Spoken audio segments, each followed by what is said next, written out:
Hey, and I'm the director of secondary for our district, and it feels very awkward for me to use a microphone because I can speak loudly enough in here for all of you to hear me, but we are live streaming, and so it's easier for those of you who are watching and who are not, who are joining us remotely to be able to hear if we use the microphone. So if I look awkward, it is because I feel kind of awkward. But welcome. We first want to say thank you so very much for joining us this evening and being here for our first Safety Summit. I want to introduce you to our superintendent, Dr. Greg Gibson, who will do some other introductions for us this evening. Thank you, Michelle. I kind of feel the same ways, but we'll go along. We're going to make sure everybody at home can hear us. I taught sixth graders when I started out, and I can still put my playground voice on when needed with sixth graders. So I want to make sure that we get some introductions done initially and say a few thank yous. And then and the first thank you is for all of you for taking time to be here tonight. And you know, I wish that we didn't have to have this meeting. I wish that there weren't school shootings and or organizational shootings and or violence in workplace that we seem to be seeing every single day. Yesterday, YouTube, I believe it was yesterday, it's kind of all running together. And so unfortunately, I think a new era of who we are in organizational management is upon us. And maybe it was upon us a decade ago, but I believe it's definitely here today. And so we're going to hopefully use the energy of some unfortunate events that have occurred around our country to create something that we hope is better and proactive and helps us move to the next level of safety and security for our schools. Now, having said that, I want to make sure that we have 3 board members, I believe, which is a really good thing because that's less than a quorum. They probably did that on purpose. So let me let them stand up. First, I'll introduce John Carew, one of our trustees. Ed Finley, Mr. Finley, stand up and wave, please. Mr. Finley, Ed Finley, and then Robert Westbrook, easy for me to say, Westbrook, my boss that I just messed up his last name, board president. And then I want to draw, and thank you all for being here tonight, and I want to draw specific attention to Ms. Che and that you know, that introduce yourself, Ms. Cerna, and you'll hear more from these, but stand up, Stacy, right now and just wave. Amy Sarasada, it's like, that's how I like to say it. Sarasadi, okay, Amy Sarasadi, and then Ryan Clark, and then Officer Mixon, who are our primary leaders of safety and security in the district. We're going to talk a little bit more about that here in just a moment. And then if you're a member of our EPAC, our Emergency Planning and Advisory Committee, would you stand? I see some members of EPAC. Would you all stand, please? Go ahead and introduce yourself. We have more members than that, don't we? Have EPAC members? Yeah, they're being shy.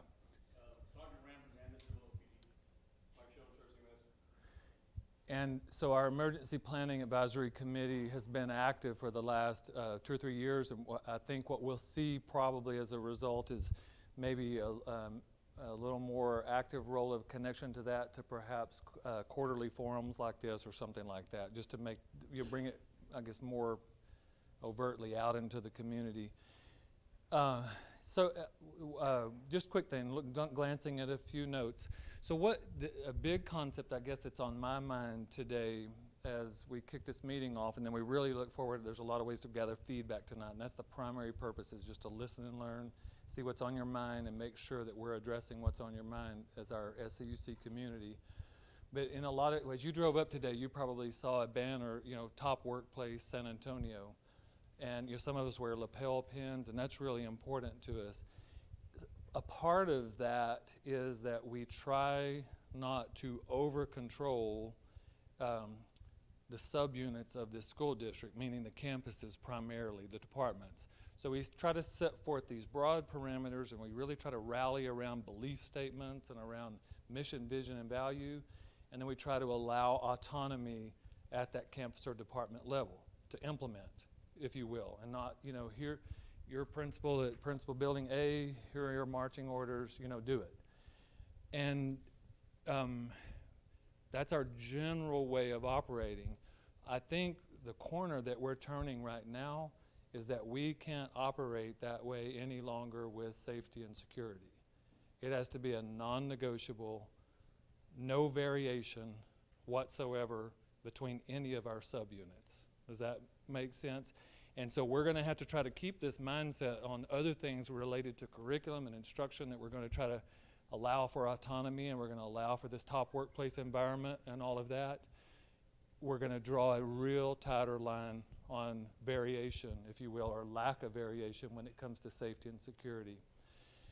And to that end, and I'll go ahead and say this right up front because it may be something that's on some of your mind, we're considering strongly, our Board of Trustees is considering looking, because you see I'm introducing multiple people that are responsible for our Safe Schools initiative, and it's an add-on to an existing job, if that makes sense. So Ms. Che has this job description that has these big 15 things on it, and Safe Schools is one of those 15 things, maybe 20 things, you know, whatever it is, and likewise, likewise, likewise, likewise. You know, everybody has, and they've done a fantastic job. So this is not about saying the job that we've done has not been good, considering the way we've had it structured in the past. My opinion is, again, that we're just turning a corner now, and it's time for that to be one person's responsibility and their sole responsibility, and they answer directly to me initially, and then we'll figure out where it needs to go after that. And so the Board of Trustees is considering such a position to just, you know, try to be as proactive as possible. And, you know, so I say that, and then, you know, someone says, well, are we adding this position just because there was a shooting, you know, in Florida, you know, or a shooting at YouTube yesterday? And, you know, I guess the answer is maybe, I don't know. I know that, I think it was Mr. Cruz said the worst time to add that position would be after a shooting, you know, and I appreciate that comment that, you know, this is all about trying to get more proactive where it's someone's sole responsibility. That's all they do, all day, every day, is harden our buildings, look at our processes, make sure we're tighter, tighter, tighter, tighter. So I'll go ahead and just throw that out there, and again, we're just kicking that around. I know tonight that the structure, I believe, is really good. The team has divided this out on the principles that are in the Texas School Safety Center, and we're going to, and I appreciate all of you that took the time to submit questions ahead of time. Let me say thank you. Those that are at home and those that are sitting right here, because those are really helpful for us to see what's on your mind. And if I understand it, you're going to go through those and kind of say, this is what we heard, this is what we learned, does that sound about right? And then we're going to move on to the next principle, and then we're going to go through these 4 principles, and then we're going to see if we have any conclusions. And again, this is what we hope to maybe be, I don't know, quarterly, maybe too much, it may be 1 time a semester, but we're going to have quarterly or 2 times a year meetings such as this, so that we can kind of track our progress as we move forward. Did I miss anything? I wrote a bunch of notes down. I just stuck it under my arm, thinking that maybe that would keep me on track. But I think that's everything. I'll pipe up if I think of something later. But thank you all again for being here, and thanks for joining us on live feed. And I'm going to turn it back to Ms. Che. So as we get started, you can see the quote up here: small acts, when multiplied by millions of people, make a significant, or can transform the world, by Howard Zinn. And that's us starting these small steps to make that large transformation. So we've done, we're going to go to our mission for our district.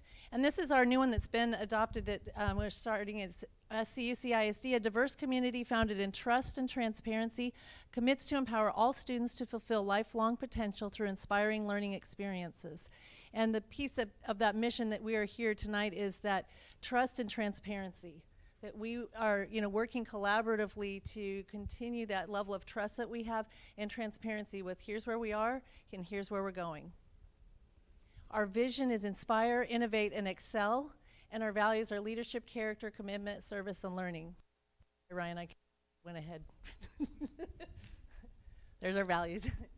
And then the beliefs, and I apologize that kind of got up there, that we have several more beliefs, but the 2 tonight that really relate to our work are that we believe that safety is paramount to, a safe, secure environment is paramount to learning, and that we believe good communication is critical to success. So we pulled out those 2 beliefs that really relate to what we're doing here tonight with our summit.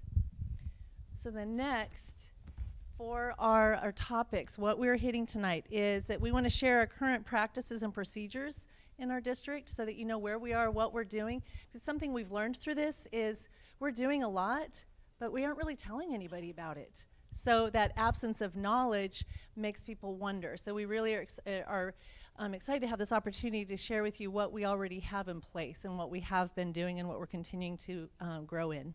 We also want to address, as Dr. Gibson mentioned, the pre-submitted questions that were submitted online prior to tonight. Address concerns about communication, concerns about safety during construction, and then solicit some celebrations of safety that maybe you've seen across our district that we are unaware of, that we can look at replicating in other spots in our district. And then an opportunity to submit blind spots that we need to consider. Are there things that we are missing that we may not even know about because it's in our blind spot? Okay. So what we've rooted all of this in, just down the road, or up the road, up 35, is there's a university, Texas State University, and the Texas State School Safety Center is located there. And it is nationally recognized for its work with safety.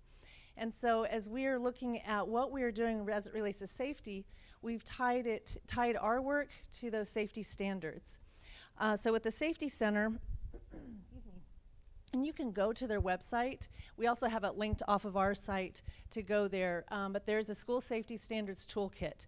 And there are 4 phases related to mitigation, prevention, preparedness, response, and recovery. And shortly we'll be sharing what we are doing in each of those areas.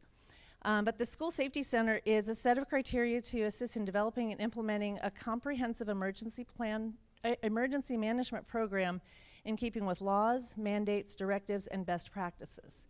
It's based off the National Incident Management System, and that's based in best practices and laws to advance a well-prepared and protected learning environment for students and staff.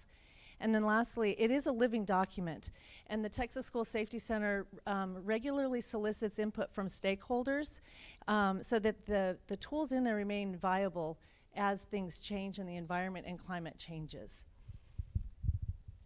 The next one, and I apologize, I don't know, it's off a little bit, but this is just a sample of our plan.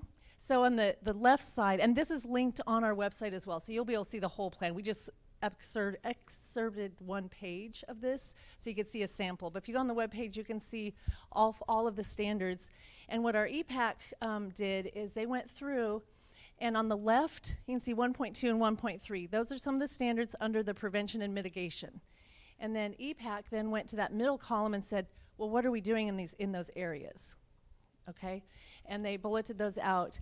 And then that green column were the things that we are already doing, or are there either we're doing them and they're ongoing, or they're in process, because some things we need to do annually, like such as drills, for example. That's something that's an ongoing thing that we do. There's a column that we're in progress, and then the last column are opportunities for improvement. Something that we learned, that our EPAC learned in going through all these standards, is that we are, as a district, meeting all of the expectations. Okay. Oh yeah, no problem, that's good.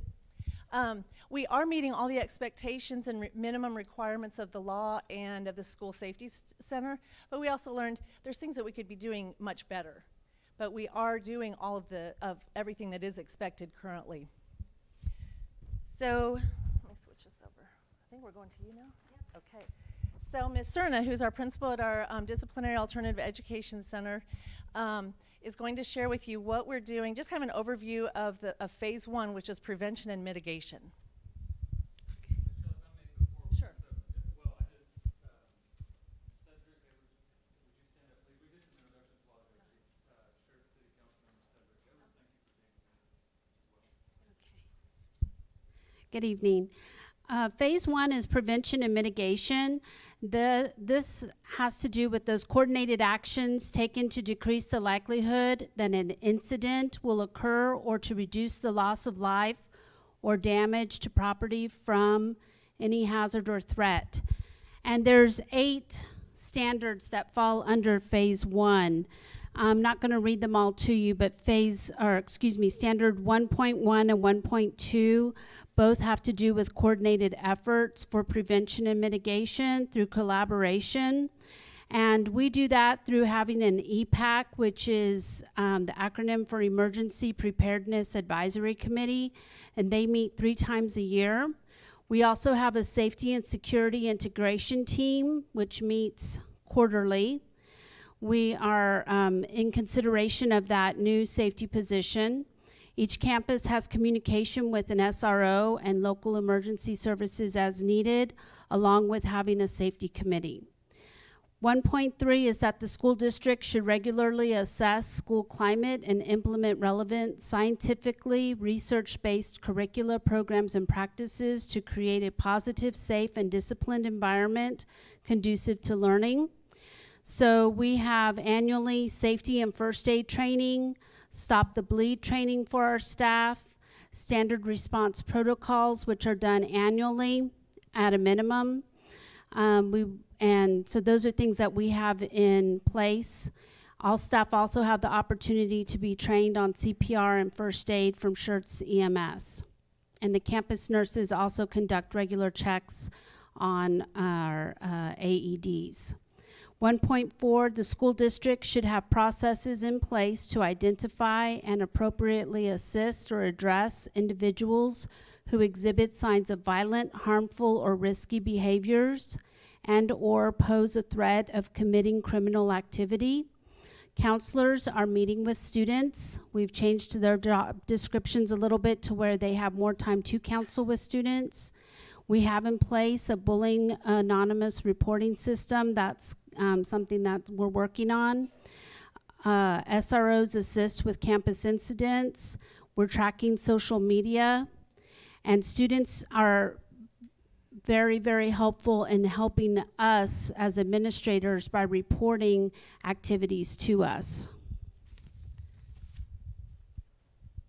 For standard 1.5, the school district, as part of their emergency operation planning, should complete a threat and hazard identification and risk assessment of all school district facilitated properties and their surrounding environment to identify potential hazards from natural, technological, and human-caused incidents, including violence and property crime. We did a big undertaking last year. We started with having safety audits, and we did safety audits on all SCUC campuses and facilities last spring. We now have established a 3-year cycle for current safety audits, and Clemens High School, because of their construction, will have a safety audit every year of the 3-year cycle. Our transportation department participated in a voluntary security assessment with the Transportation Security Administration as well. 1.6 is the school district should utilize the results of the threat and hazard identification and risk assessment to develop specific mitigation and prevention activities and plans as part of their multi-hazard emergency operations plan. So we do conduct entrance and exit interviews during each audit. Each campus or non-instructional facility receives feedback regarding the audit so that they're in the know of what we found during the safety audit so they can rectify those problem areas. It's part of our continuous improvement cycle. The school district, using trained staff and or appropriate partners, should systematically perform safety and security self-assessments, audits of facilities, which we do. And the last one is that the school district should develop access control and visitor management procedures for each facility, which we have. If you know, you visit on the campuses, we use the Raptor system. Students and staff have to wear proper badging while on campus. We have login sheets. There was an electronic gate at Steele for controlling access to the back of the campus. And those are some of the things that we have done as far as prevention and mitigation.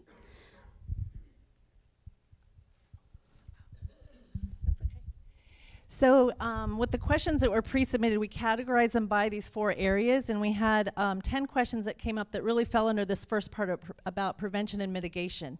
And just wanted to touch on those right now to let you know what the responses are on those. So one of the questions is, what is actively being done about the bullying and marginalized students? What programs are in place to address bullying at the elementary, middle school, and high school level? And so our counselors do provide guidance lessons on the social-emotional learning needs of students, which includes recognition of bullying, what to do, and where to go for help. We also, when you get to the questions, we included the link to, we have a bullying website on our, a link on our website that goes to information and what students can do, but it also has our anonymous reporting tool. And we have had some people submit reports in there, and then we direct it to the right campus so they can follow up appropriately. Also, when bullying is reported, the campus administration conducts investigations to determine what kind of support and or consequences are needed for all parties involved. Another question was about speeding zones, or not speeding zones, speeding in school zones. And so part of that, there was a comment of, well, can't the police be out more? And so our, Shirts and Civil Police are out and patrolling. We have crossing guards also. We've got the flashing lights. And so some things that, this is really a community-wide effort. So as you're out and about and with people in the community, help remind people that, hey, when those flashing lights are on there, we need to slow down so that our kids are staying safe, and talk with our kids about just how to cross the street safely. Because we do have a lot of distracted driving now, but it's just as a community communicating and teaching our students how to be safe as they're crossing. Are the students who make threats and or bring weapons on campus being reported to the appropriate authorities?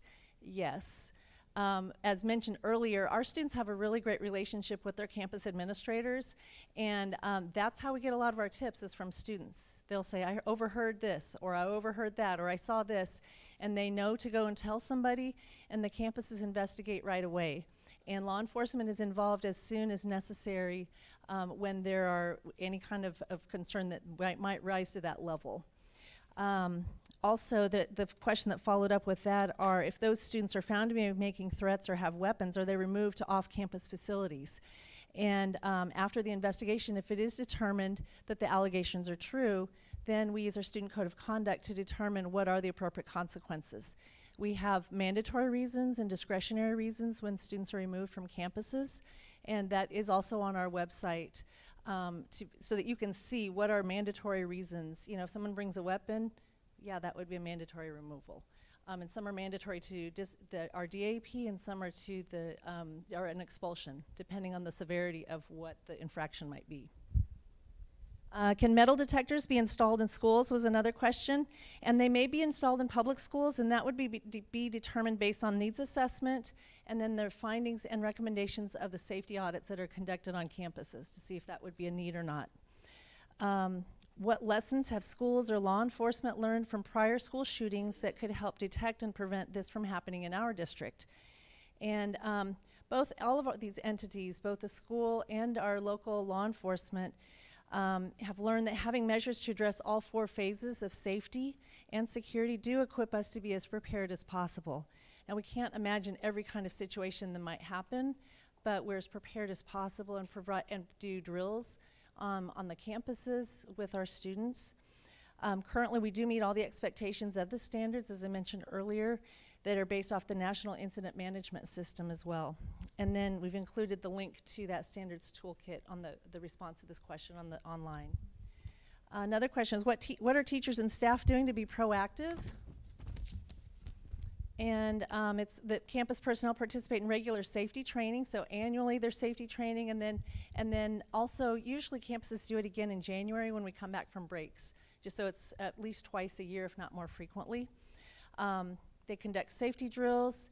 We are required to do a fire drill every month, and then we do some of our SRP drills each semester. And then the other is we really work with staff to remain alert to students in distress. Sometimes you can tell when a student's walking in and they walk in differently than they did the day before. And our teachers really are in tune with our students and do alert appropriate staff to follow up with students who may be exhibiting those signs. What can parents do to help with prevention efforts against tragedies like school shootings? Another great question. Families can be talking with their kiddos. I know I had talked with my son. He's in high school, and he's like, well, what do I do with this? Or what do I do if this happens? And so we talked about, well, this is what you need to do. It's following the directions of the teachers, but if there's an active shooter, you are taking care of yourself. So you can, as families, we can talk about self-care, notifying school staff of concerns about individuals. So as parents, if you're coming in contact with a lot of kids in the community, your own children's friends, maybe through church, through sports, if you see something or notice something, say something. Let us know at the school so then we can follow up with the kids. And then we also include a couple links to the National Institute of Mental Health. It had some information as far as what you can do as parents, just to provide you some additional resources. And then a Prevention Institute website link with some more information. 2 more questions in this area. Are all doors at all schools locked during school hours with the exception of the front entrance to prevent unwanted entry? Yes, they are locked. At our secondary schools, it prevents a greater challenge because students may go out them and they may not always, if they don't always think about making sure that's latched behind them, or sometimes students may try to prop them, but we do have staff who are going around to doors around the perimeter to make sure that they're shut, but they are locked except for the main entrance of the campuses. And then the last one, how are different organizations working together to ensure safety? And this is where our EPAC, our Emergency Preparedness Advisory Committee, is working together with all of our local first responders and law enforcement to help advise us as we're moving forward as it relates to safety and security in our district. So I'm going to turn over to, I think it's Ms. Sirsati's next. Yeah.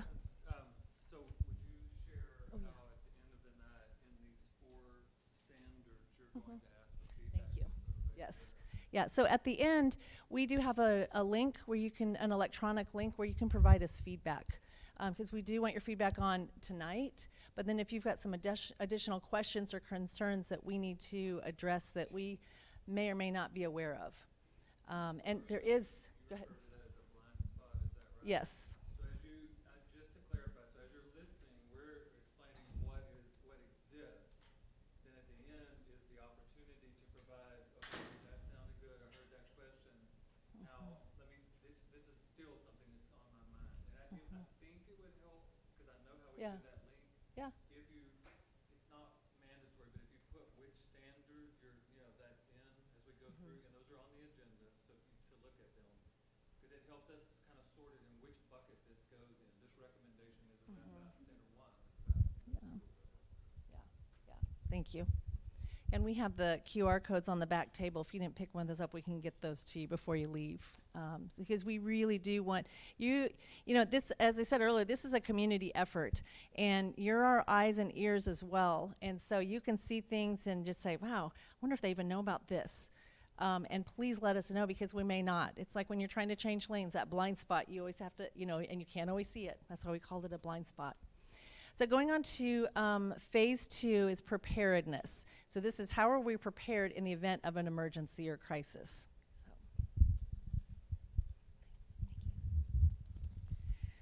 So notably, this is the largest phase and standard. It has 12 standards that we follow in terms of what do we need to look for.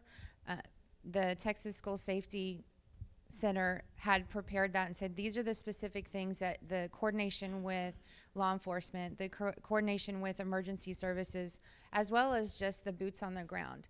Every high school, every intermediate school, every school in our district has one designee as the emergency planner. They coordinate as to how we run our drills, how long it should take.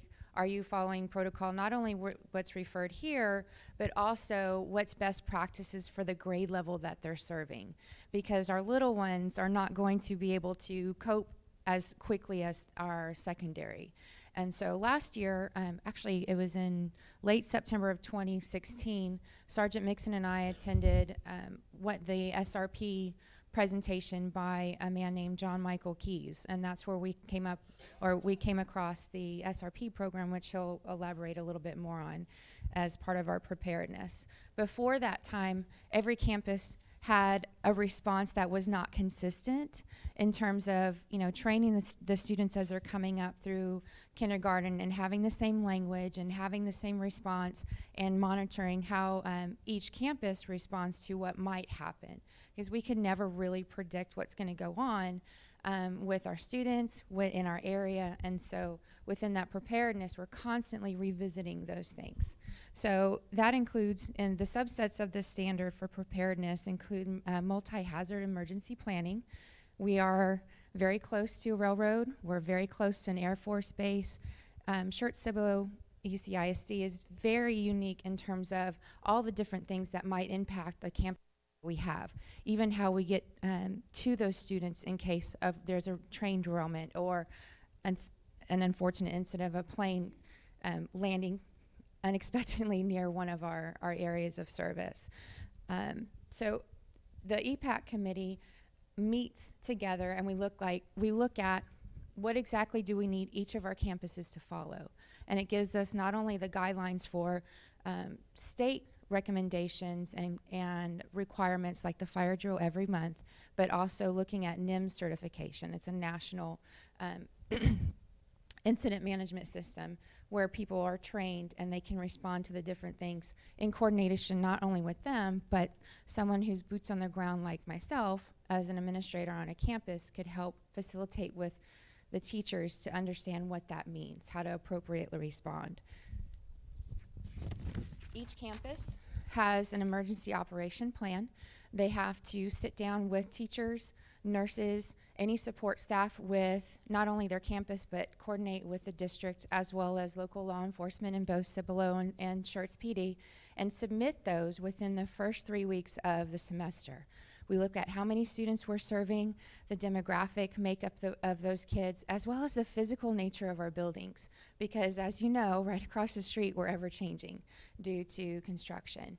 We might have an area that's affected in terms of growth. They add portables, and that might change the nature of the campus. So your campus staff members, including your administrator, coordinates and puts into place a basic plan for that entire staff to follow and coordinate.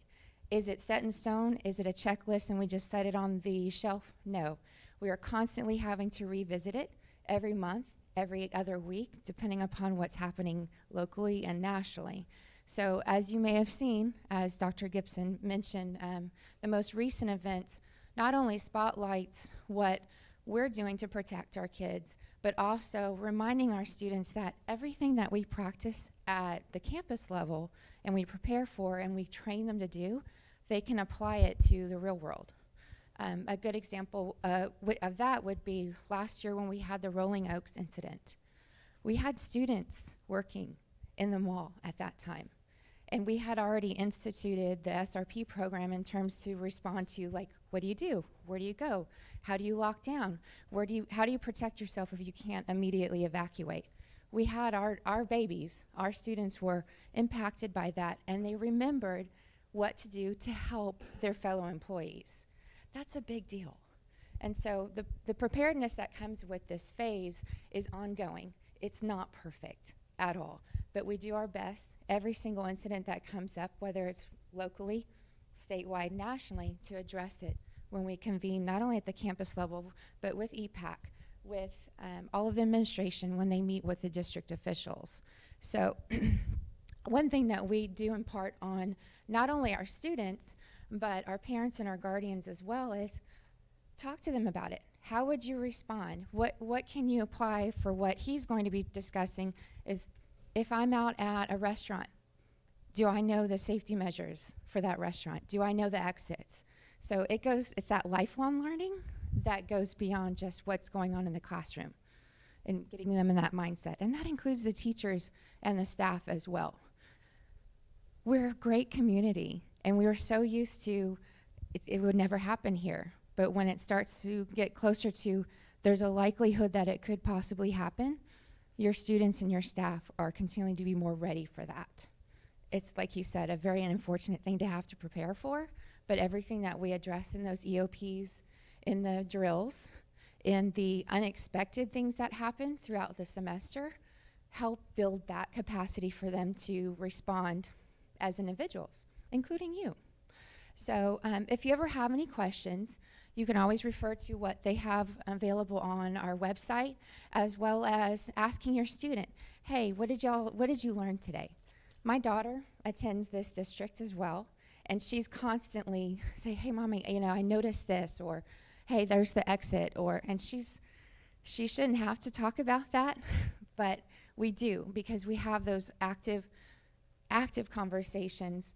She's not always going to be around me. And I want her to be able to take care of not only herself, but those around her, to guide her in order to be safe. That's just the nature of what we have right now. Okay. It is ongoing. Our next EPAC meeting will look at further measures that are cost efficient and can be applied as soon as possible, and that's reasonable.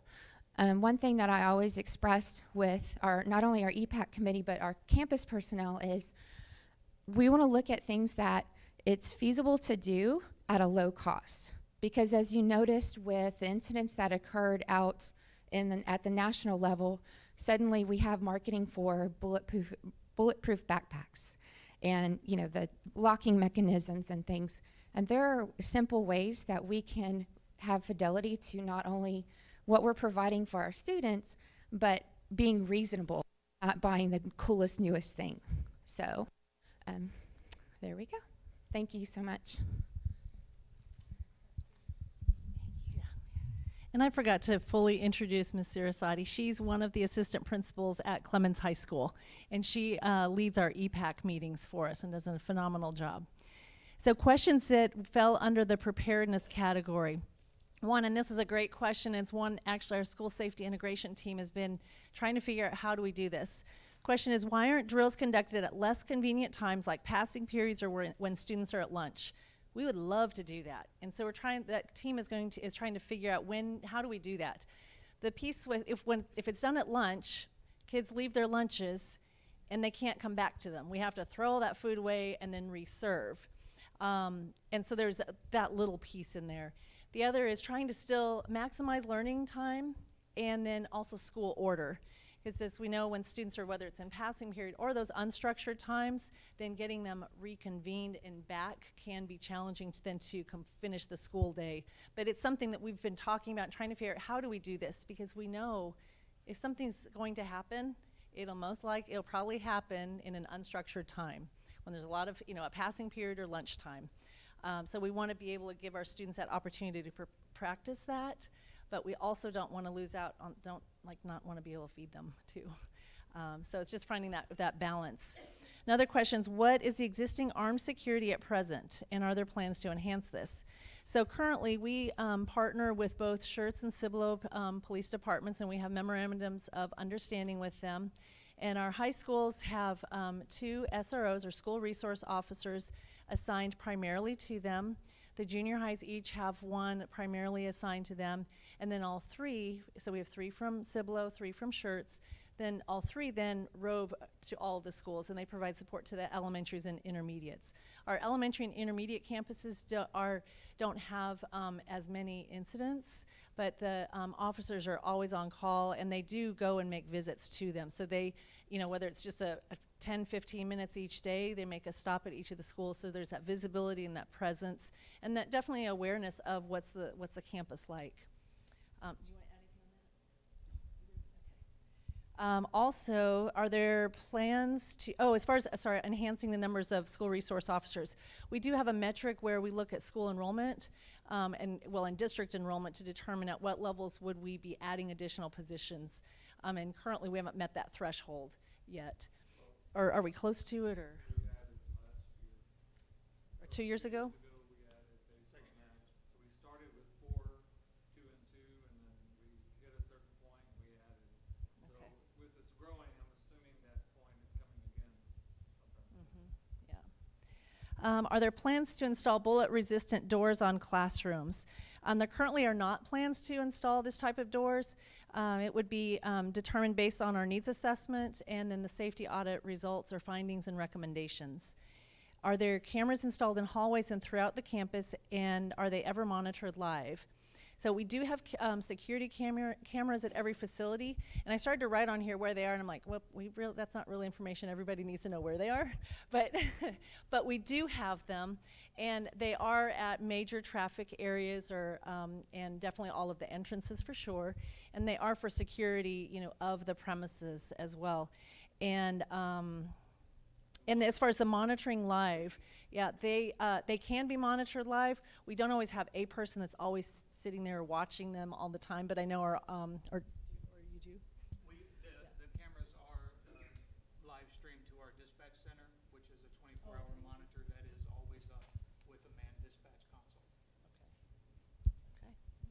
And then we do keep that video footage for up to 2 weeks after the recording.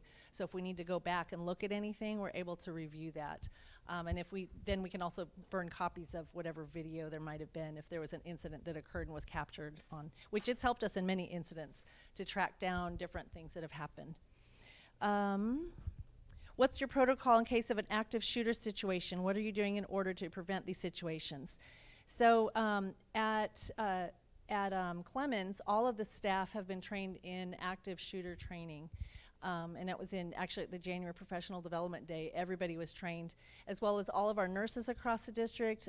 Almost all of our receptionists at every level of school attended the training. And then various other staff members in the district attended. And then we will be offering the training again in August at our district professional development, which is called SCUCU. So we're going to continue to provide that ongoing training for especially key positions. I know we had, I think JD and you and Wayne had some staff members attend as well, because they work with maintenance and operations. So they have some itinerant staff members who are around too, who just so they have that awareness of what to do. And what we would do if there was an active shooter, we go into, and those cards that you got are copies of our SRP protocols. So we go into the lockdown mode and then follow those protocols on campus. There's definitely, that's an area that we can improve, we can get more training in, but we do have those measures in place already. Let's see that. Okay. I did also put a link to our SRP. I would love for you, if you haven't already checked out on our website, as mentioned earlier, and you'll get to hear a little more about this, that our Shorts PD worked in collaboration with our schools and created a customized video or SRP video training for every campus. And they even did one for our pre-K to second grade students with a puppet, Officer Blue, included. So it's more accessible to the students, and it's not scary, but it's teaching them what they can do in the event of an emergency.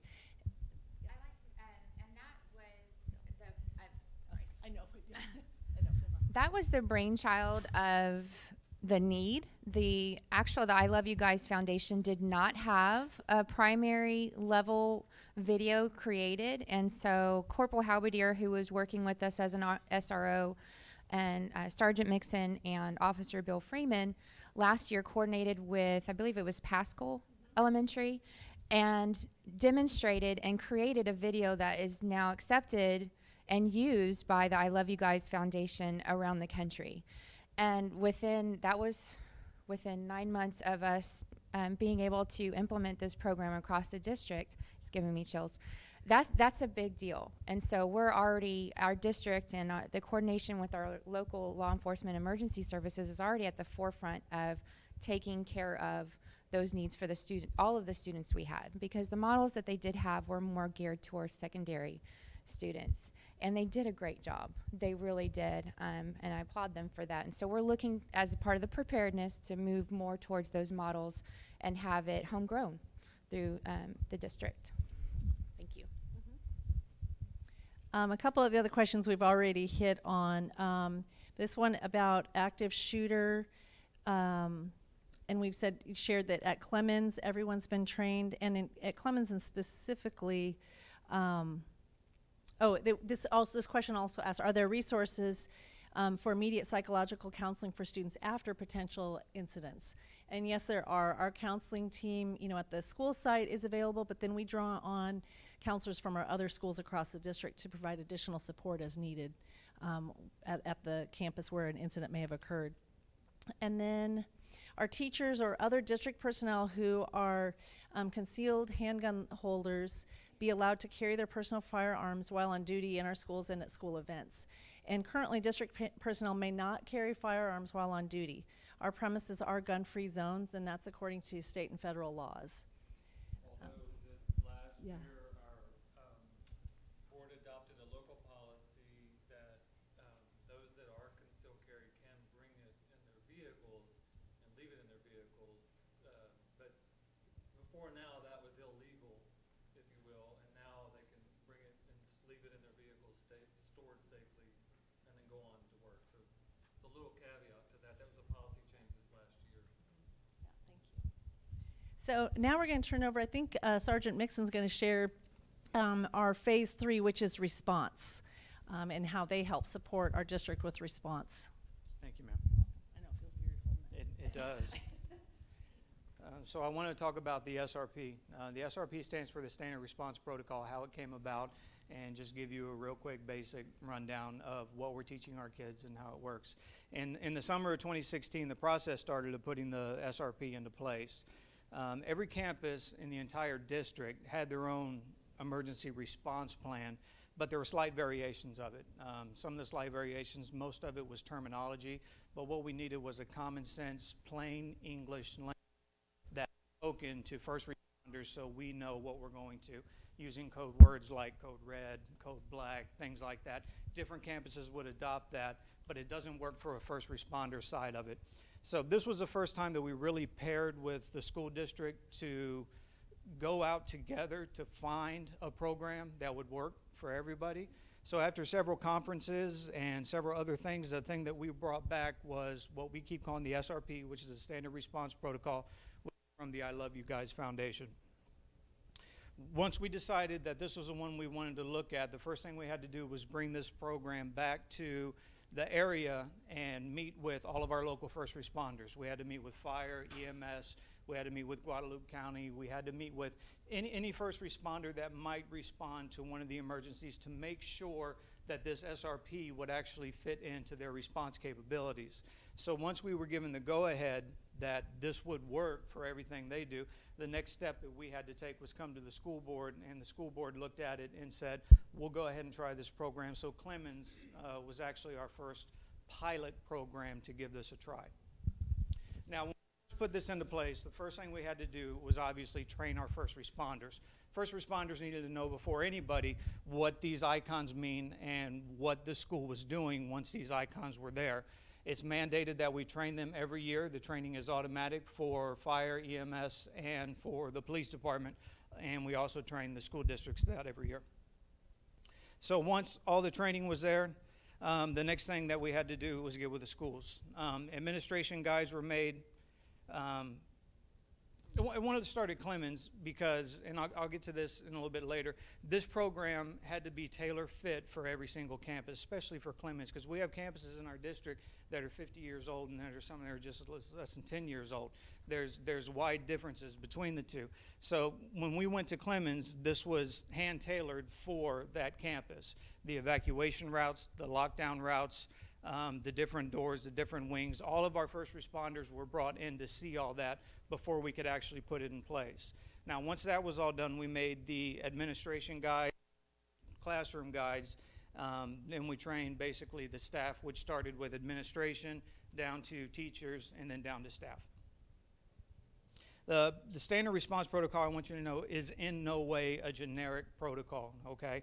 It's based on 4 actions. There's because the hold in the classroom is the 5th action, but the 4 primary actions on there are lockdown, lockout, evacuate, and shelter. Those are followed by simple, easy to follow instructions that everybody in the community would be able to understand. And everyone that's been trained will understand, and every first responder that is coming to the program, coming to the event rather, would understand. CSRP was specifically Clemens, and the layout was there. Actually put into place, and this took several months to get online, but after the training and practicing and the results of the SRP, the response we received from everyone was pretty incredible, especially from teachers who hadn't seen these kind of things before, and law enforcement that said it's so much easier to do there. We were given the go-ahead by the school district to adopt this district-wide. Dr. Gibson put out a mandate that it be in all of our campuses by August of 2017, and I'm glad to say we met that deadline. Now, every single campus in our district, I want you to know, was done the same way Clemens was done. Every campus was visited by law enforcement, first responders, and emergency personnel to identify each of their individual and specific concerns that if an emergency happens on their campus, how are we going to respond? This program was tailored to that campus. So this is by no means an out-of-the-box program that we bought, hung this poster on the wall and say, everybody go. This took almost 2 years to get absolutely everyone from conception all the way to. Every campus right now is online. Every professional is online. Substitutes? Substitutes, as they are hired, are trained. If they come onto the campus level, they get the same information in their sub binders. They have the same training, and it's the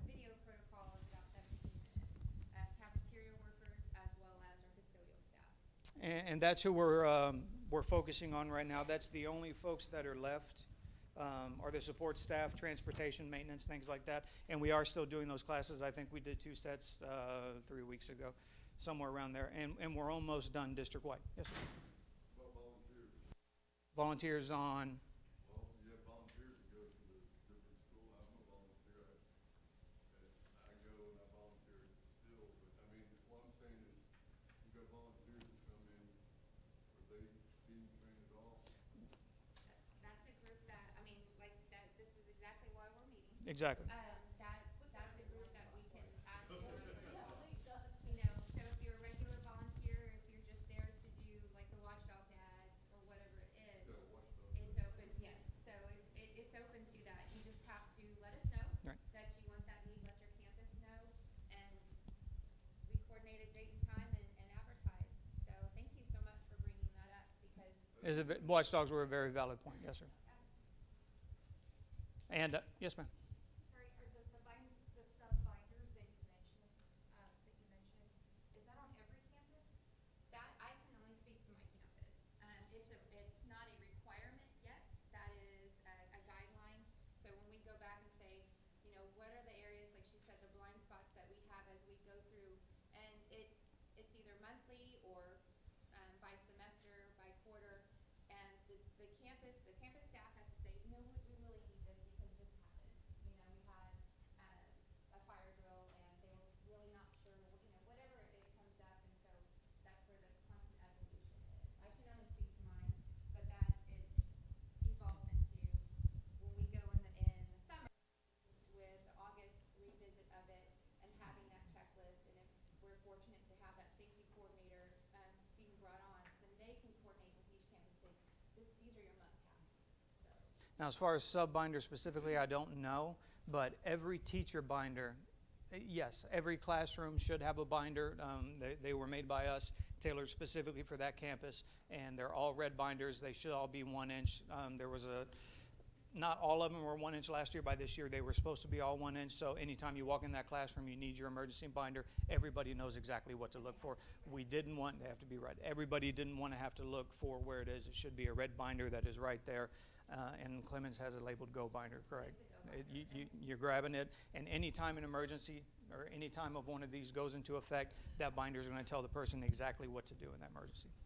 And the signage is off this, well, the more specific protocols, like how when you hear lockout, lockdown, it's posted right by the door.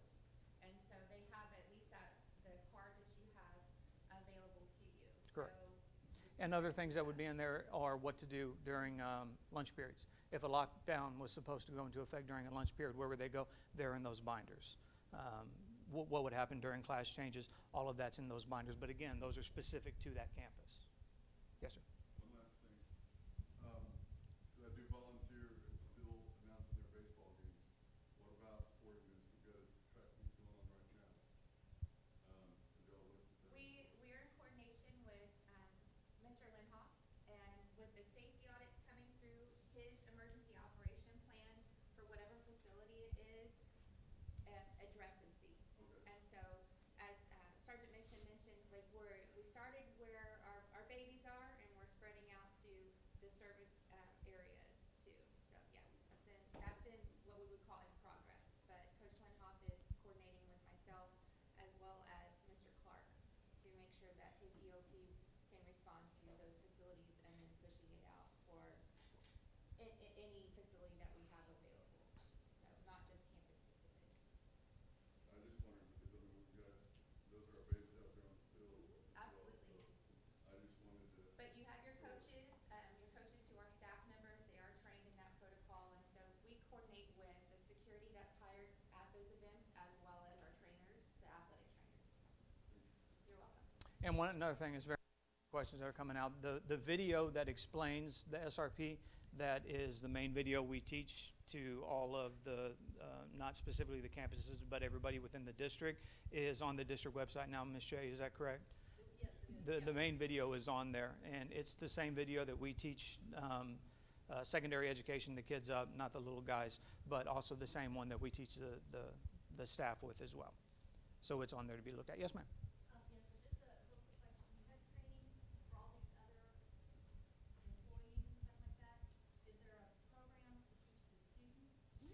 It is the same program. Yes, ma'am. Is it happening now?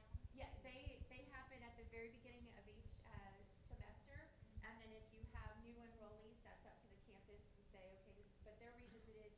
And again, I'm speaking to my secondary people and the cluster that we serve. They show them on announcements, they revisit, and you can access it on the online on the website so that they have a constant reminder. And then our teachers are charged with, hey, practice this, an alternate route, you know, for fire drills, or if this route is blocked. I like these questions and I like answering them. And up to date, the Schertz Police Department has made 19 specific videos to train our students and staff. And the reason we've made 19, one, everyone is campus specific, but two, we've chopped them down into manageable blocks so they can be shown throughout the year at different times. The main video, 17 minutes, a little over 17 minutes long. What we've tried to do is take these blocks that all of them are 17 minutes, chop this one down to 4, so during an announcement period, during one period, we can give them just a refresher in that one. So 19 have been made, and they're shown periodically throughout the year during their announcement periods. Any other questions on that one? Okay. Yes, sir. In reference to the QC part of all this, whose responsibility is it to QC the process, the procedure? How often do you do it? That information, is it a third party that comes in and evaluates your process, or is it somebody within the process? Are we talking about a debrief or? For the procedures themselves? Yes, sir. Changing them, updating them for the infrastructure, the safety and the infrastructure. Like I know Dr. Gibson was talking about having one person in charge of all that, but currently, who's QC function? The quality control of all this. The quality control of all this. I know that it's a continuous improvement process, and we're looking at. So It is constantly ongoing, and in a way I can answer that to you is that this was based on 4 basic principles, with just in the last 2 months, maybe, this was added down here to come into a main principle because they found that that hold in the classroom of what we teach kids has been more beneficial than putting the rest of them in play. Aside from that, once a year, normally during the summertime, our police departments go to, and Mr. Ram, I think we can say the same thing, is that we go to every single campus to reevaluate if there's been any changes. Clemens obviously is going to have changes. With the construction right now, there have been no changes because none of the areas where we have to evacuate to, or none of the areas we have to evacuate from, have really been affected yet with the construction, with the side of just that front main door. The side door has been, but where the kids would evacuate, let's say during a lunch period or during a passing period, they haven't been affected yet. This summer they will be. So we are going to have to go back in this summer and redo at least the administration guides, if nothing less, to make sure that it's compatible with the new construction. Yeah, if I may, so that's a really good, we align with the Texas School Safety Center, so that's kind of the big, broad, rule book, if you will. The position that I'm talking about is about quality control. Yeah. I mean, I hate to, but that's really, because we have to just constantly probe, and I started with, I hate that we're having to have this conversation, but I think we're at the point where we have to have this conversation where we have someone that's all they do is test and harden our buildings and make recommendations to us, and it's just nonstop. Because one specific question, for example, like who establishes a threshold as far as if a door is open 5 times in one day, then we need to revisit that particular detail to secure that door. Yeah. Something like that. So these are great questions, and I appreciate them. So the vision is for this position to not do away with what these folks are already doing, but again, they're doing it kind of as an add-on to another job, if you will. So it gives, these folks become more of resources to make sure, because they're not feeling this constant responsibility that I've got to, oh my gosh, I didn't think about 5, how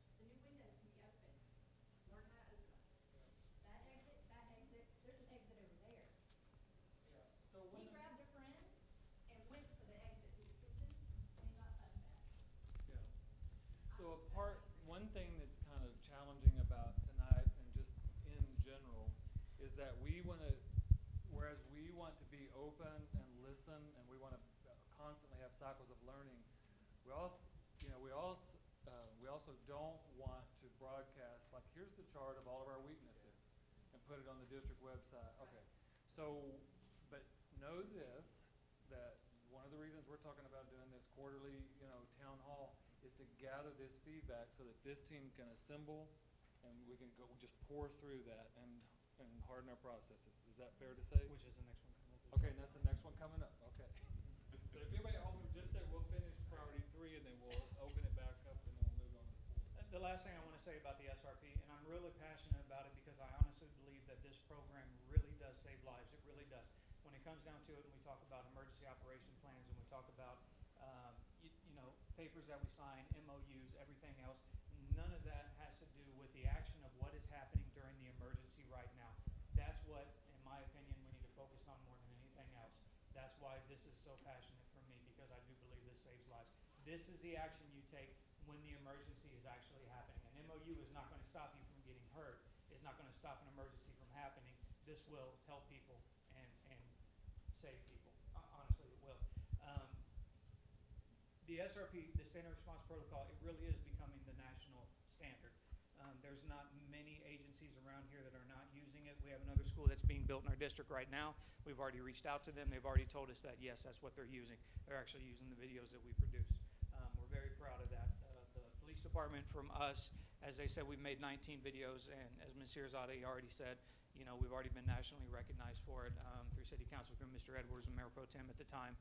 We're very proud of the work that we have done on those. So just with the SRP, just with those, are there any questions? Because the next ones that are coming up are kind of the response questions as well. Okay, and if you do have questions on the SRP, again, it is on the district website.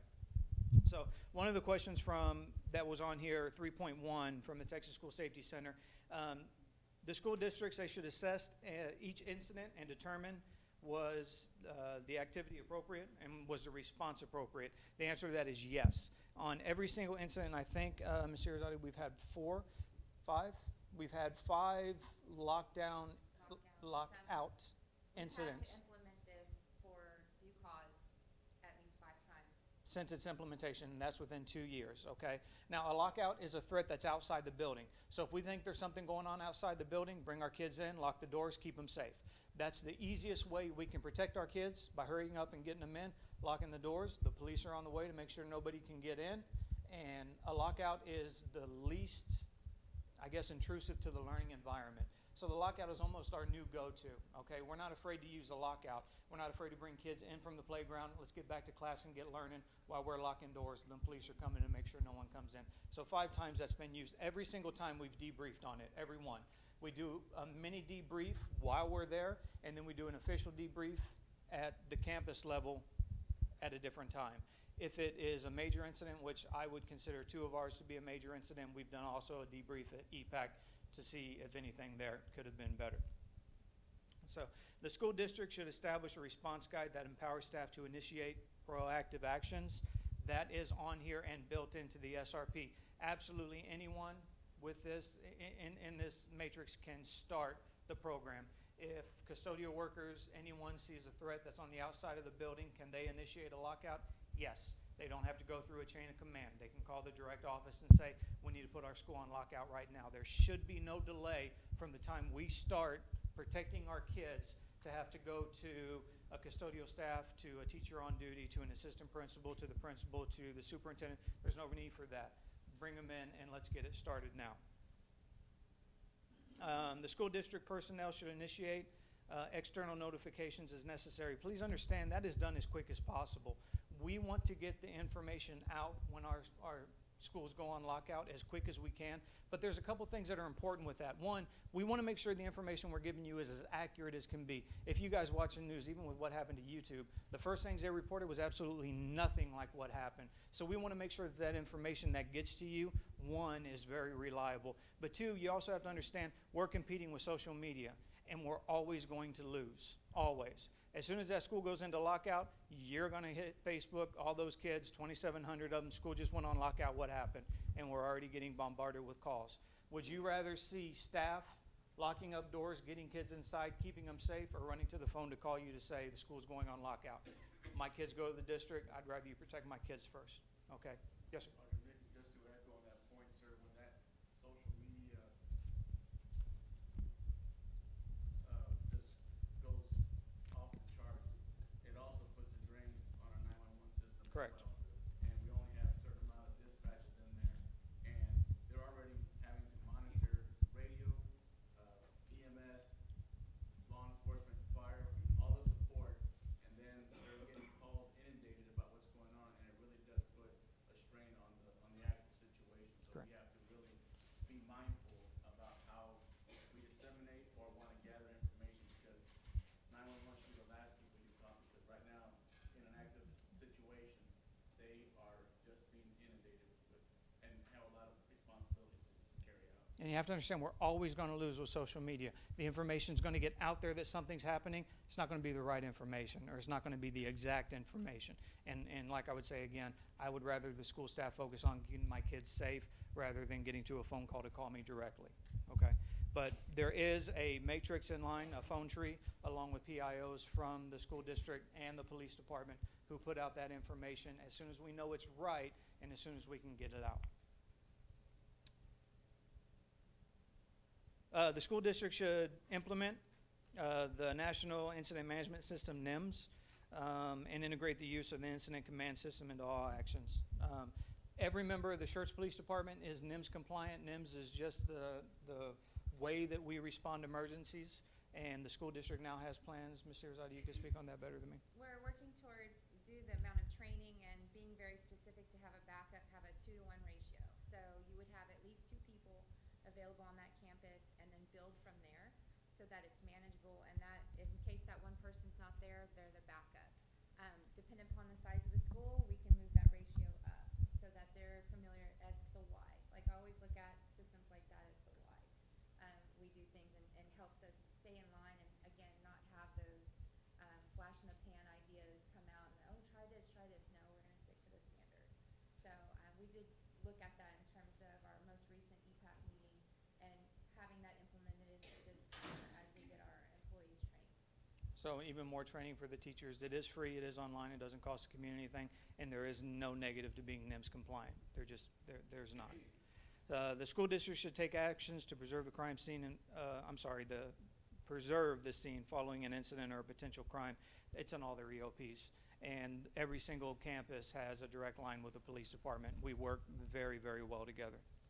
The school district should initiate public information procedures to possess, gather, verify, coordinate, and disseminate information during the incident. I'm going to take that back up to one of the first things I said. We're doing that, and we're doing that as quickly as we can.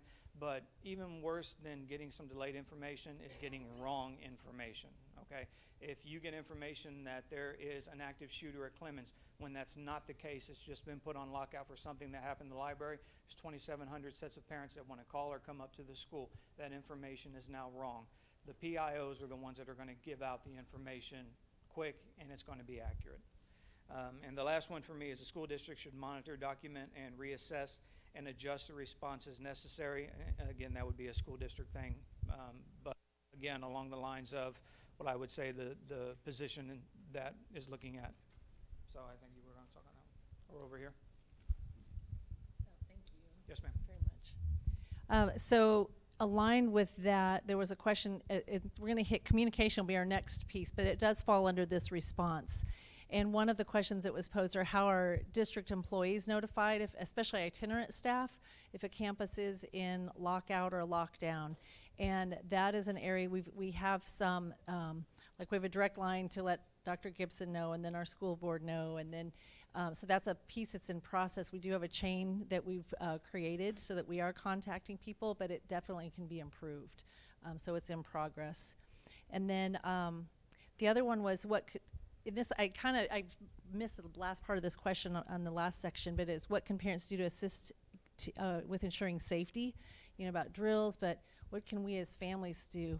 And as you get that flood, you know, if you get a text message from your child or you hear, hey, we're on lockdown or lockout, the first thing that is really helpful is try to be as patient and as calm as possible. and to try to resist the urge to come up to the school to try and get your kiddo. I know we have kids and we want to go and make sure that they're safe. But what happens is if we start getting these flood of people coming up to the campus, then it can clog the roadways for emergency response and responders. And that's really our first point of access. We want them to be able to get to, if there's an incident, to be able to secure the site to make sure that our kids are safe.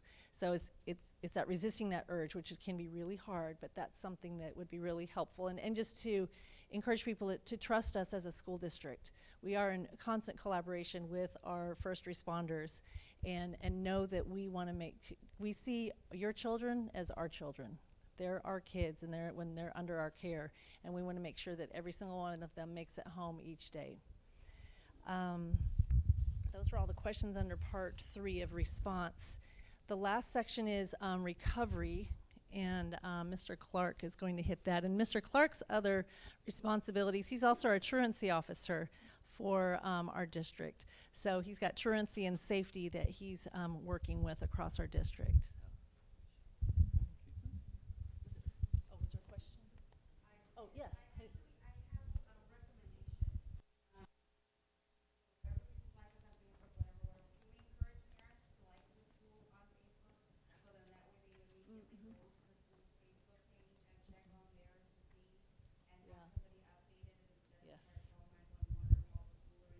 Yeah, that's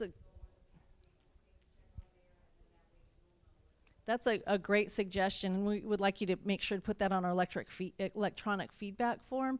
And we are going to touch more on communication in a moment, because that's critically important. And we keep learning more and more each time about how we can improve our communication. So we'll hold that thought, but we do want you to please submit that, because that's a really good point to include. Thank you. And before I start talking about phase 4, I did just want the quality control question that you had. As far as quality control right now, we have our EPAC committee and we also have our SSIT committees. And both of those committees meet and we come together and we discuss, the different things that we feel need improvement or things that we're doing good to make sure, like you were talking about, if a campus has their doors unlocked 5 times.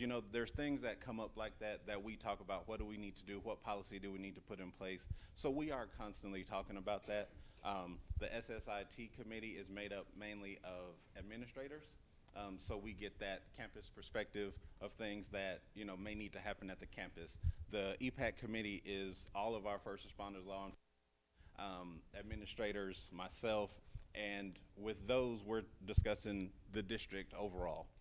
And things that we can do to prepare. We also have safety audits that we're currently doing. We have a 3-year cycle that we're in the process of right now, and so from that we get ideas, improvements that need to be made, things that, like I said, we are doing good. So there's a lot of quality control pieces in there. It would just, as we've been talking about that position, it will make that one person that main contact point for all of these committees.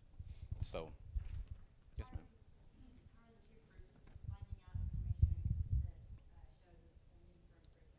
We like how open to those suggestions are teacher that sees something, are they encouraged to yes, yes, ma'am. We always ask for that feedback. I'm on the SSIT committee as well as Mr. Azadi and Ms. Cerna. And so we always debrief our EPAC meetings with SSIT and vice versa. And so anything that comes back from the campuses, we make sure that we're trying to address that as quickly as we can, as efficient as possible. But yeah, we're always looking for other ideas. Yes. Yes. And I've been discussing with Ms. Shea about possibly having a student representative with EPAC, so that we can have that student, input right then and there when we're meeting. The other piece is, considering, could we implement Crime Stoppers? Just looking at how does that work, which is an anonymous way to report, something has been seen. Fortunately, our kids have great relationships with their teachers or administrators, so they are coming forward. But the more ways that we can provide people avenues to report information, the better. Well, to piggyback off of that, we need to make sure that the other staff, as far as Yes. And they are also part of our EPAC committee as well. We have a representative from pretty much every department that we have in the district. Yes. Yes. Transportation, maintenance. Yes. Yes. So teachers know who to go to provide a suggestion? Yes. Yes. Because each campus has their safety point of contact. Okay. On most, Yes. it's the assistant principal, and then we also have assistant principal PLCs where we do talk about safety at those as well, and they bring forth information, then we take to the SSIT and EPAC as well. So there are multiple avenues for providing input. Maybe having something like for a parent representative or something. Yes. Right. Yeah, Suggestions. Right. We see things that absolutely. from this side that you guys might not. Yes. Because I don't know who to go to. Yeah. We'll talk about communication, but now I'm jotting down notes, so that's what this is all about. And it may be simply a link on our website.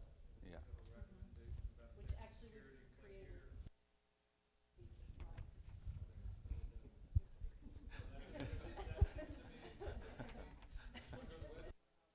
get Yes, now we're getting that out, yes, Yeah. yes, yeah. I have no problem going about this, and I have no problem going to that at all.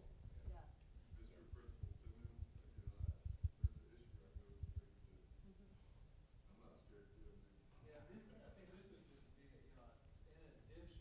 Right.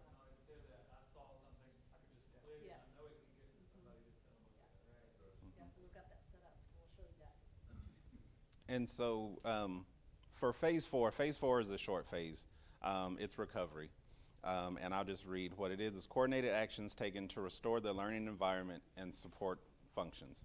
And so, as we've been saying, every campus has their emergency operation procedure in place. Each campus has a secondary evacuation site. If something were to happen and they needed to leave the campus, they have a secondary evacuation site. As a campus, as a district, we're actually working on getting a district-wide secondary evacuation site in case of a mass evacuation needed. And so we're working on that, trying to find different facilities where we would be able to house a large number of students and have buses and offices for discussing different situations. We also counselors. We have a counselor crisis team that will go to campuses after a major incident if needed. Each counselor, is trained in crisis management. So they are open to meeting with kids who have been bullied or whatever, the situation may be. I know I was at Clemens today and I was talking to one of the counselors, and they have, for online, they can written note, they can just walk in. There's several different ways a student can with a counselor. And then we also recently put together a communication flow chart.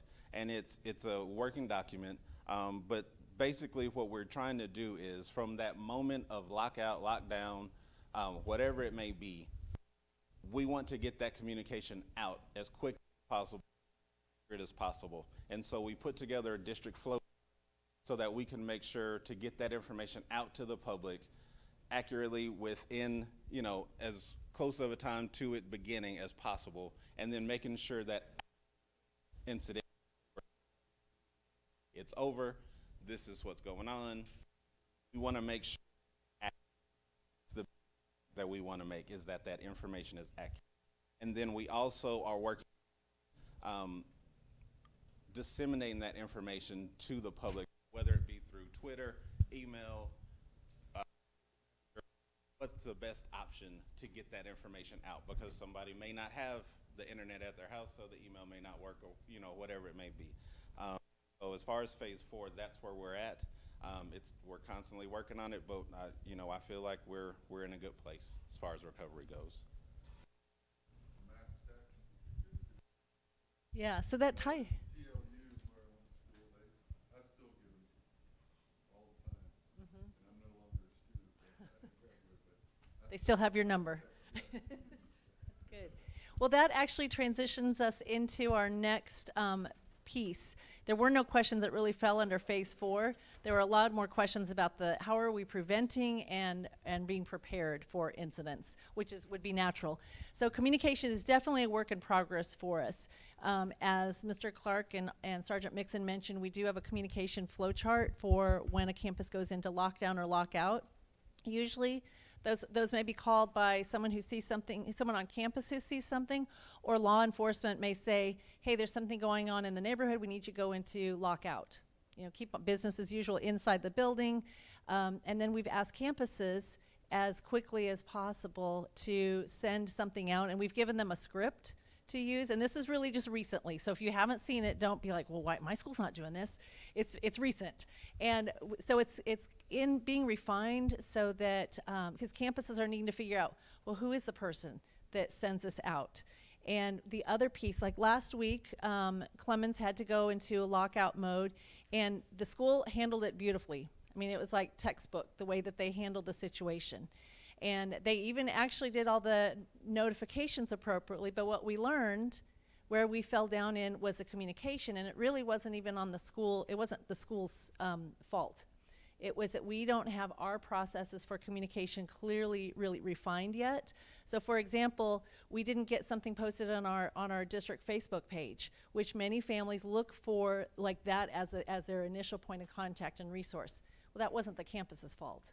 That was I'll take the blame on that. That was on my end. But the campus had a wonderful letter that was sent home at the end of the day. Well, what we learned is it went to a lot of people's spam mailboxes. And so some families didn't get that. So that's a piece of that, continuing to refine our communication processes. And so what we need to figure out is what's the best method of communication for families, which tool, and then once we figure out what that is and it's consistent across campuses, we communicate that out to all of our community so that everybody knows, hey, if we're going to do it on the Facebook page, and remind, okay, if you want to know, go to Facebook or sign up for the Remind account for the school. So whatever tool we end up using or method of communicating, we want to make sure that we get that out to everybody so that everyone can sign up for it if they want to get the information. Sure.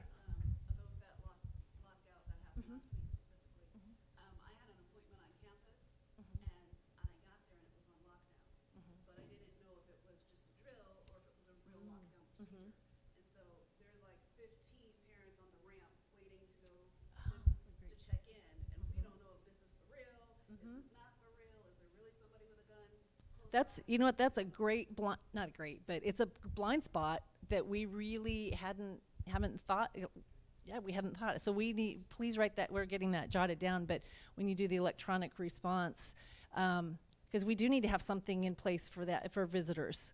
You know, we collect all of you and say, come in here, you know, and so that even if it's a drill or not, that you're in a safe place as well.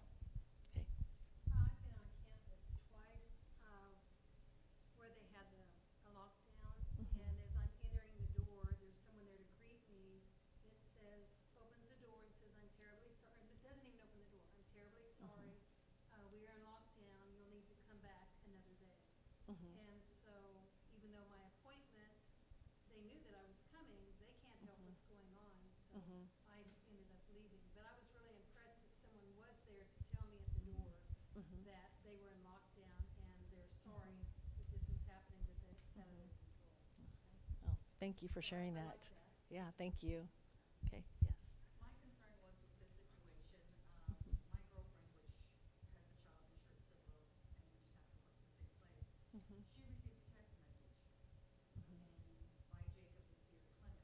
Her little boy's in elementary, and they showed that there was a I thought lockdown, and I didn't know what it was. Right. Yeah. So I texted Jacob right away. He had no clue what was going on. So I know y'all don't want to cause chaos, but y'all announce, hey, we're locking in. Yes, Yeah. that is exactly how they know that, and the students, and it is, again, it is something that we have to keep reminding the students of, but we come onto the PA system, we go through. Yeah, it's on say here. Exactly that, and that's my job. Come onto the PA system and say, lock out, secure the perimeter, lock out, secure the perimeter. And so these teachers are scooping in all those kids and putting them into a classroom setting. The cafeteria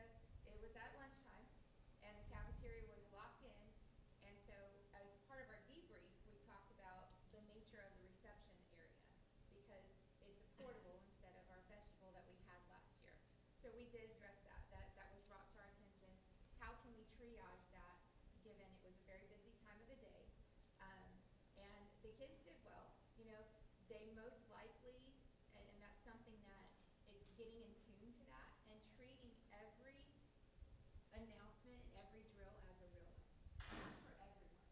Because you do still have parents saying, is this real or is it we're drilling? Treat it as a real one.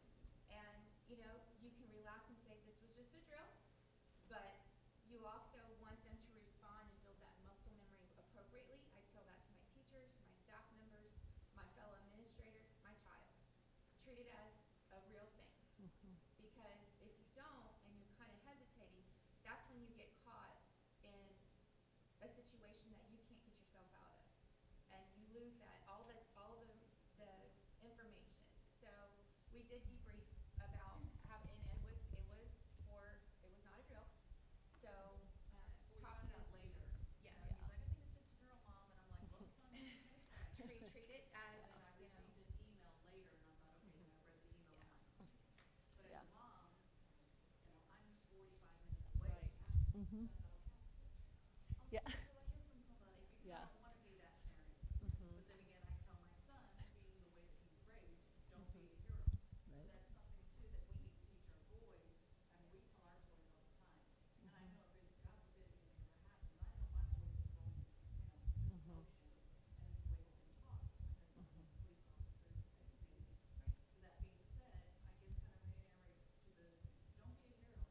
Get in the corner, turn off your phones, and you're in your time. You know, Well, and the Yeah. nature of the language, you know, you're locking the outside world out, but it's business as usual with the kids. They can use the restroom if they need to, if it's close enough. The teachers continue to teach. They're just making sure the door's closed, the lights are on. Lockdown is like hunker down. You know, Someone's in the building. And having them, those mnemonic devices, even with my adults, you know, that we took, the subs, the teachers, like, no, really, you're out of sight. I mean, lockdown locks lights out of sight. It's repeated, and doors locked, lights out. You are completely as best as you can out of the viewing of whoever's walking through the hallway or walking through the courtyard. So. And I know we were earlier, I heard some people saying earlier, you know, trying to get down the lingo and the language of this. That's why I feel like it's very important if you can go on our website and watch that. It's a 17-minute video, but it will at least give you an overview of what it is that we're teaching the students. So that way, you know, when you go to the campus, if they tell you of the lockout, you kind of at least understand what's going on. Because I know a lot of times when I first got here, I was hearing lockout and lockdown, and I was confusing it, you know, but now it makes sense because I've been hearing it so often. But that lockout is really just something's going on. The law enforcement has said your campus needs to go in lockout. There's something going on in the neighborhood, and so everything else is just fine. And typically that's the 5 incidents that were taught. They were all lockouts. So I would highly encourage everyone to watch that video. Like I said, 17 minutes, and it's some good information. Yeah, the video as well as this card that we gave you, you know, put it in a place that if you feel like you need to be able to reference it, these are the different protocols for our standard response protocol. And this is what we'll call over the announcement. It tells you what students should be doing and what teachers should be doing. And the, you know, like the lockout, get inside, lock out, lock outside doors. That's what goes on over the PA. So this is a copy for you to put someplace so that you're in the know as well. But yeah, I would agree, encouraging to watch the video. Also, let's see, I think we hit everything on the communication. The other piece, I was going to say, on the initial communication, if a campus goes into lockout, you know, if they're able to get to a way to communicate something out, we'll say, we gave them a script that says, this campus is on lockout mode, and we'll provide additional information as it becomes available. But that way it's just as an awareness, so that you get some notification beyond what the kids say. Because our kids are saying, hey, we're in this mode, don't know what's going on. And then you should always get some kind of letter response from the campus at the end of the day that gives information that can be provided. We're not going to be able to provide every detail, but be able to provide a little more information so we know what did happen at the campus that day. Then, moving, are there any other questions about communication? So much communication as far as, I got here a little bit late, but what about portables? Did y'all discuss that? Okay, I've got a question for that, because if they're in portables, for example, Toby, it's completely away from, you've got a driveway through there. What happens in that situation with the amount of portables you have? The old high school is the same, and I'm sure, I haven't been to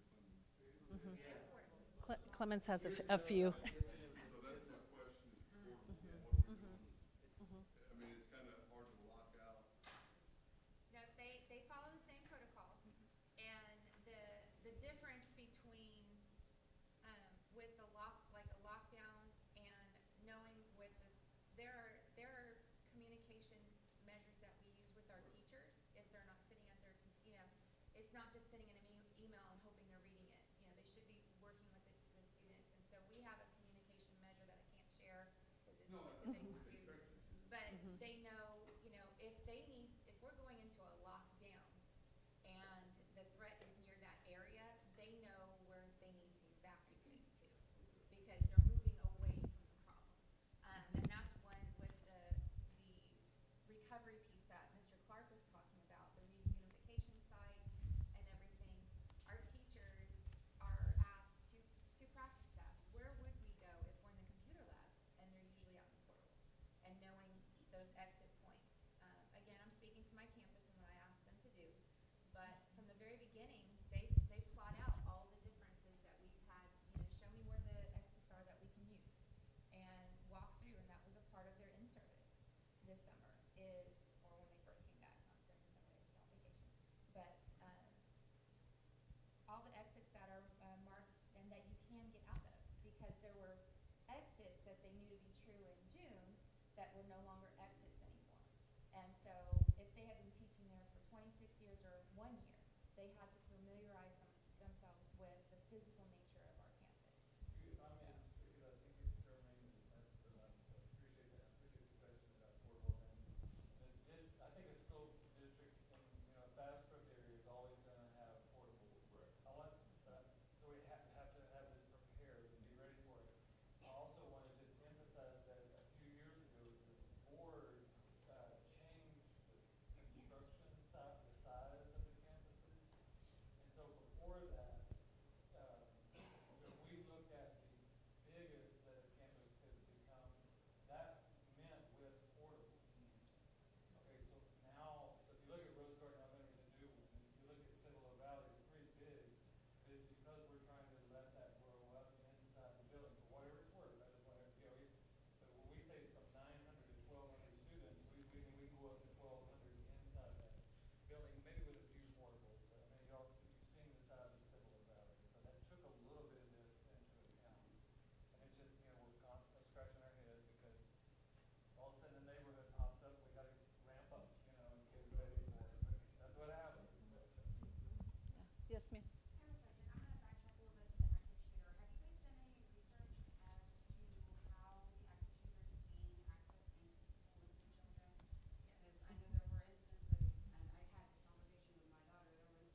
talked about every new situation gives us something to think about, and training the kids to understand, like, look for that.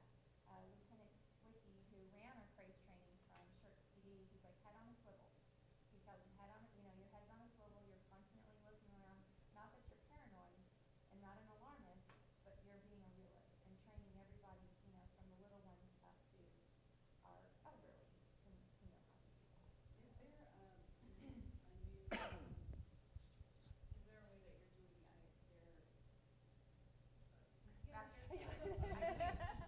I can read your mind. because, I've had two boys go through Clemens, they've got very used to it and whatever. Are they changing every year? Every year they change. Yeah. Because kids lose weight, they get taller, their faces change, and we use that information to not only identify if they're no longer supposed to be there, but that they are supposed to be there. So every year, the high school receive a new ID. What my question really is, I see that yours has got a yellow stuff. Yes. So, it's significant to what your purpose is on that campus. So our construction workers, they're all vetted and properly ID'd, and we know what the construction ID looks like. The student ID have not only their names, their ID number, but also what grade level, especially if they have off-campus privileges, and those are colored differently. So the staff knows what to look for, and if it's kind of scribbled or they're just insistently walking it with it, not showing at all, or they're kind of running by.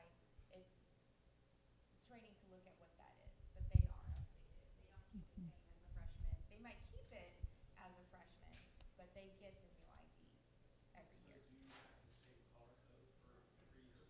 No, it changes, so we know that So that's. seniors next year will have a different color code than seniors? It will have a different format, because the company, either when we self-produced this year, we had a company do it in conjunction with the school pictures that they took, and if they weren't able to take them during the summer during prep days, then we caught up with them that first week of school. So, and that includes any new faculty as well, so you can kind of track, hey, you've been here for a year or 2 years and things like that. So that helps keep it updated. That's a great question, by the way. I think we'll transition to our next part, which is safety during construction. Because we have, across the street, a facility that's under construction currently and will be for a couple more years. And there were several questions that were specific to the construction at Clemens, and I think we've already hit on several of the questions or points that were brought up or questions. Yeah, one thing I might recommend, I get that everybody only has so much time that their bottom will withstand sitting in one of these chairs. Questions about Clemens construction, we want to do a meeting at Clemens and just really talk about that. We can't. We want to open it for whatever questions. One there.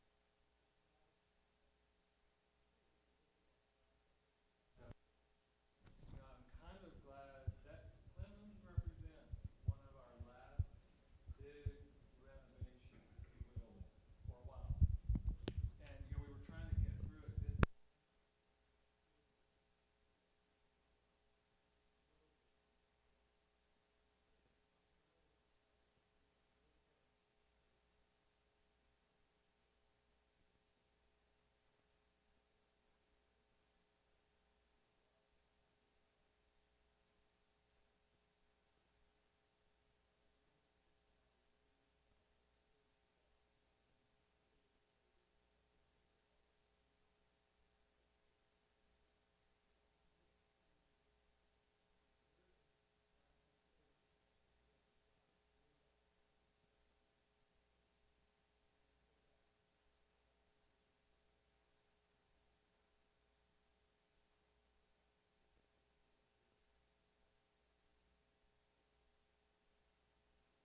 coordinate and meet with campus staff, if not daily. There's a scheduled meeting every other Monday where we sit and we talk about the situation, where we're at, the good, the bad, the ugly, and we work through those together. That's a standing meeting every other Monday. Now, there's also the daily communications. Nick, raise your hand. Nick is the program manager overseeing that project as well. So we work with this together on a daily basis and working with Clemens constantly. So it's an open communication. If something's there, there's a challenge, an issue, we've been working through that. So it's not just on the fact, one time a month or anything like that. So this is a constant flowing situation, and we understand that, and that's why we're so sensitive to not only the concerns that have been asked and brought forth, but also the concerns that we see and we try to handle on our side. So I just wanted to mention that as well. Thank you. So it is just about 7:45, and we had what we'd like to do.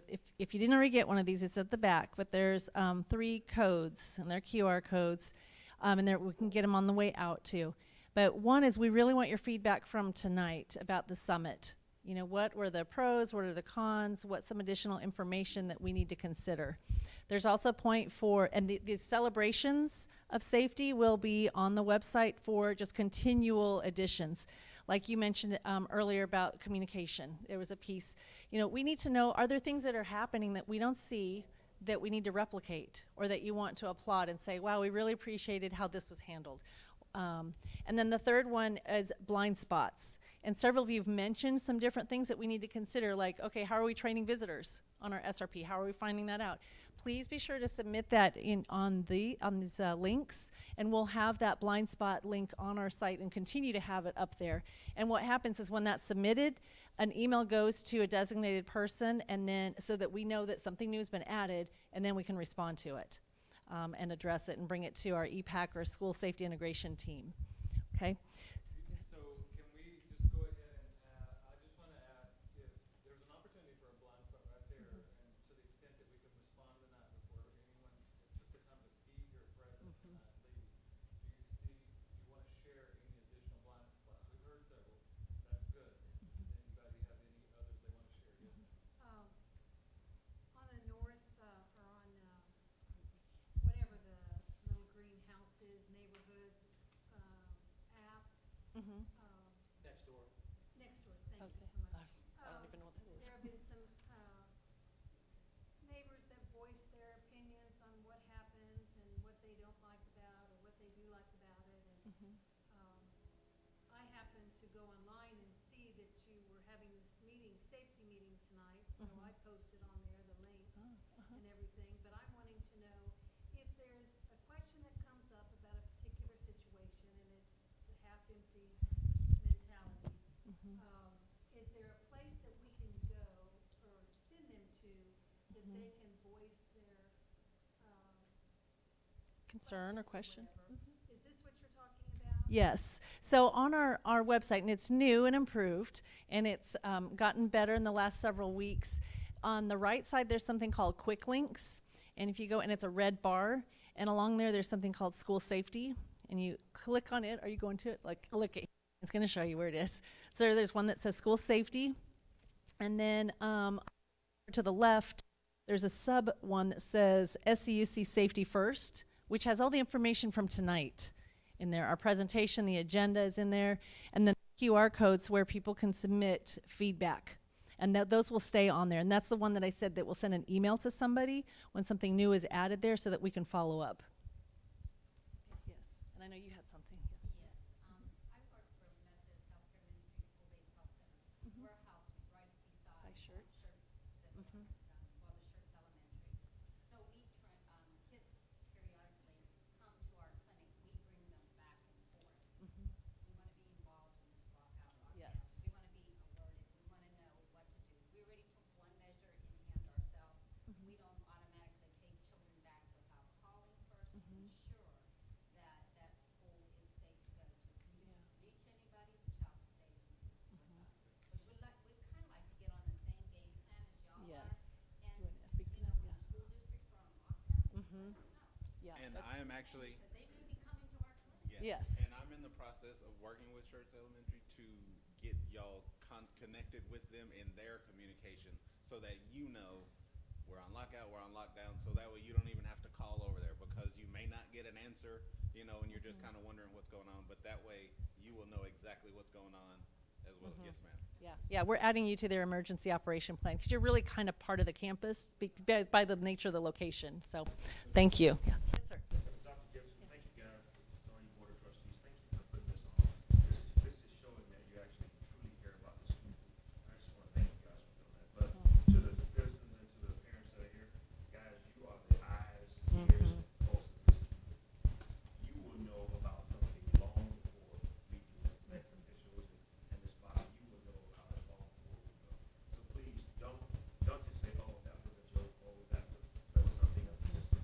No, you have to report it. If you see something, please, or if you hear something, you have to say something. I know nobody wants to be the title chair, but we're long past that now. We have to protect it. We have to protect this environment that we have now. Yeah. This is a really, truly great community. Let's keep it that way. Yeah. Thank you. My question is in reference to communication. Can you use the parent portal to send out some information? Maybe not bombard, but I think out of all the apps, parent portal is the one that, for me, I get information as far as absences, tardies, granted, I can go in there real quick and check grade. I think the parent portal for me, I don't know. I think Yeah, that's that. For example, this meeting or something. You can Okay. Yeah. use the portal to get it out. Right. No, that's a great suggestion. Yeah. Yeah. Because we do know I have a lot of people are like the grade alert or whatever. So yeah. Thank you. I get a target Yes. alert. Yes. Yeah. Yeah. Why are you late? Yes. Yes, ma'am. That's the one he's talking about? Yes. Yeah, that's what he's talking about. So we need to see, there's got to be a way to use that one. Yeah. Mr. Carew wanted to add a comment. Sure. I know you don't need it. I don't need my phone. And I just want to say a couple things. First of all, is that I know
Yeah, we have communities and schools, and that's definitely something we can look at. How is that partnership and that relationship along with the school counselors to provide that additional support to students? Yes, definitely. Well, I have 17 areas of focus for the next 4 years. And we just touched on two of them. One is enhancing school safety. We specifically wrote it in that way. We literally wrote it in that way. And then another one is to ensure that students' needs are being met, which includes utilization of communities and schools and social workers. And because sometimes it's, they have this need that they're screaming out for that we don't know, and we're trying to make sure that we connect with that. So I can tell you that's 2 of my 17 areas of focus. And they're little bitty things like, next bond and, things like that. But those are two of them. And I thank you all so much, and thank you, Mr. Carew, for that. So my wrap-up's going to be what he said, and that I'm so proud that these folks have this as an add-on to their job, and look at the work that they've done. Is just a piece of their job. We do believe that it's time that we need to kick it up a notch. I hate to close with a word from Emerald, but I like watching cooking shows, so we're going to kick it up a notch. It's in my goals. The board has approved it, and it's the next step that we're going to take, and we're about to ramp this up. I appreciate what Mr. Edwards said about and linking up to the head on a swivel. We are the eyes and the ears, and one of my big takeaways was that we just got to get this real quick communication, so that we can get what you see in here, and everything's got to be taken seriously, and we've got where we can screen it, look at it. Are we ready? Do we know that information already? Maybe we already know it. But who knows? Maybe we don't. And you don't know. You're the one that let us know something that we probably should have known, but we didn't know. So I really appreciate that. So I want to, if we can, for these staff members, can we give them a round of applause? Thank you. And if we want to have this on a regular basis, semi-regular, quarterly, one time a semester, please let us know that, because we do want to make sure it's a way to just show here's where we are, and we're going to be very transparent about it, so please let us know that. And yes, sir. No problem. Yep. Sir, you've talked quite a bit this evening about the safety coordinator position and Yeah. the potential for one. When do you believe the board will vote on that? Yeah, so we're talking about it. We have a process of discussing an item a certain amount of time before we take action on it. So we've already through the discussion point. So I don't know. I've got with the board president this morning at 7 a.m. and we'll add that to the agenda. When is the right time to do that? I anticipate it's going to, if we're going to do it, it's going to be imminent. So it's going to be, because typically we try to gear up for the next school year. So if we're putting it in place, I think over this summer would be the ideal time to do it, so that early in the summer, so they have the chance to ramp it all up to maybe. That was going to be my part 2 question. Do you anticipate the position, if approved, to be in place for the summertime and ramping up? That would be the ideal situation, what we're targeting. Yes, ma'am.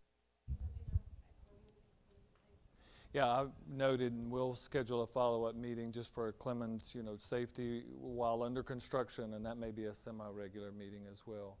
And all I can do just, apologize and pardon our progress, and I think there's something we can learn every single day over there. I want to applaud our construction management crews and all of that, because they're taking it very seriously, but that is a learning experience. But I'm very proud. And as we say to Mr. Pruski all the time, you're changing the skyline of shirts. We like it, so the skyline is getting changed. I'm being told to leave. And we want to thank thank you everybody that's watching at home, and please send us your comments. Thank you all, and good night.